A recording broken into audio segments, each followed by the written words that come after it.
ఇబ్బందులు వచ్చినా ముఖ్యంగా ఆంధ్రులు కావచ్చు, తెలుగు వారు కావచ్చు, తమిళనాడు వాళ్ళు కావచ్చు, కర్ణాటక వాళ్ళు కావచ్చు, మహారాష్ట్ర వాళ్ళతో సహా ఏ చిన్న ఇబ్బంది వచ్చినా ఆపదల మొక్కల వాడ అనాథ రక్షక అంటూ వచ్చేసి వాళ్ళ యొక్క మొక్కులు తీర్చుకుంటూ ఆ దేవదేవుడు వాళ్ళని కరుణిస్తాడనే ఆశతోటి వాళ్ళు వస్తూ ఉంటారు. ఇప్పటి వరకు జరుగుతుంది కూడా అదే.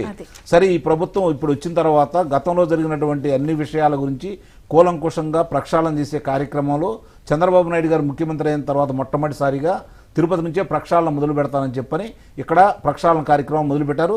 నిజంగానే కొన్ని జరిగిన మాట వాస్తవం. అక్కడ చాలా మంచి కార్యక్రమాలు జరిగినాయి. నేను కూడా వెళ్ళొచ్చాను. అలాగే మిత్రుడు శ్రీనివాస్ గారు కూడా ఈ ప్రభుత్వం కూటమి వచ్చిన తర్వాత అక్కడికి వెళ్ళి రావడం కూడా జరిగింది. వచ్చినప్పుడు అక్కడ ఉన్న మార్పులు మాకు తెలిసినవి కొన్ని చెప్పడం కూడా జరిగింది. అలాగే ప్రజలు ఏమనుకుంటున్నారు, లేదా అక్కడ ఉన్న సిబ్బంది ఏమనుకుంటున్నారు, అధికారుల తీరు ఎలా ఉంది, దాన్ని కూడా సమీక్ష చేయడం కూడా జరిగింది. మరి ఈ సందర్భంగా పాలక మండలి ఇంత కార్యక్రమం చేస్తున్న సందర్భంలో అక్కడ వాదోపవాదాలు జరగటం అంటే అధికారులు నిర్లక్ష్యం స్పష్టంగా వాళ్ళకి సమన్వయం లేదని ఎంత స్పష్టంగా కనపడతా ఉందో, పాలక మండలి వాళ్ళు ఈరోజు తీసుకున్న నిర్ణయాలను కనుక మనం చూసుకుంటా ఉంటే ఇది ముందు చర్యగా తీసుకుంటే కొంతమంది బాధ్యతగా తీసుకోవాల్సిన బాధ్యత కూడా ఉంది ఇక్కడ. ఎందుకంటే ఇలాంటి కార్యక్రమాలు జరిగేటప్పుడు స్థానికంగా ఉండే వాళ్ళు కూడా దీన్ని భుజాన్ని వేసుకోవాల్సిన కార్యక్రమం అయితే ఉంది. కానీ వాళ్ళు అన్ని సరిగ్గా చేస్తున్నామని చెప్పిన అధికారులు చెబుతూ కావాలని చేసింది దీంట్లో కుట్రకోణం కూడా ఉందని కూడా ఆలోచించాల్సిన పరిస్థితి ఉంది విజయచంద్రి గారు, నిస్సందేహంగా. ఎందుకంటే నిన్న మీరు వరుసనే చూడండి, కార్యక్రమం జరిగిన 5 నిమిషాల్లో మాజీ దేవాదాయ శాఖ మంత్రి వెల్లంపల్లి శ్రీనివాసరావు గారు వేసిన ట్వీట్స్ చూడండి.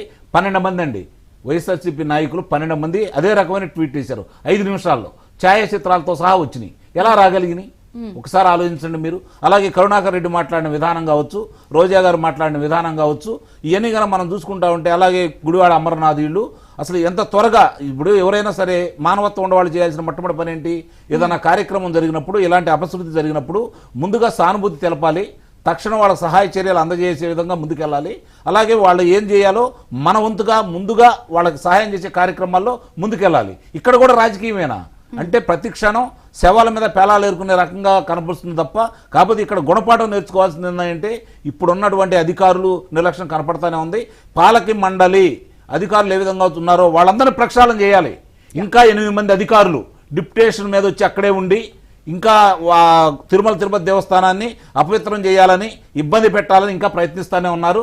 కిందన పోలీస్ అధికారులు కూడా అదే విధంగా ప్రవర్తిస్తూ ఉన్నారు.